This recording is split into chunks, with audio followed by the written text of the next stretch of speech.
মাত্র 12টা on piece নিয়ে কাজ শুরু করছিলাম 2250 টাকা দিয়ে। ওই 2250 টাকা থেকে আমি হ্যান্ড ব্লকের যে কাজ শুরু করলাম সেটা তো ওদিকে গেল। আমি কোভিডের টাইমে, কোভিডের যে সময়টাতে আমি যে কাজটা আবার পুনরায় গোছানোভাবে ওই হাতের কাজটা আবার শুরু করছি।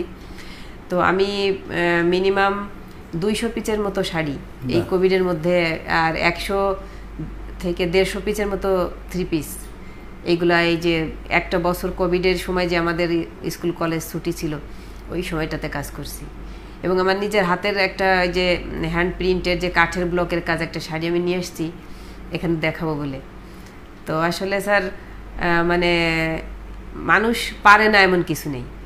আমি পরে ওই চাকরিটা ওখান থেকে ক্লোজ হয়ে আসছি, আসার পরে আমি কলেজ জয়েন করলাম। কলেজ জয়েন করার পরে বেশ সময় পাই। অনেকে আমার কাছে জিজ্ঞেস করে যে আপনি এতটা পরিশ্রম কিভাবে করেন, আপনি কলেজ করেন, তারপর আপনার বাচ্চা সামলান, বাচ্চার কোচিংয়ে নিয়ে যান, আবার এই যে এই হ্যান্ডিক্যাপসের যে কাজটা আপনি করেন, আপনি নিজে হাতে মানে ব্লকের ছাপগুলো বসান, লোক থাকে, তারপরে আমি আসলে আমার কারোর কাজ আমার মতো করে হয় না। এটা আমার মনে হয় যে আমার মতো করে হয়তো বা পারবে না বা হবে না, যতই লোক থাক আমি নিজেই হচ্ছে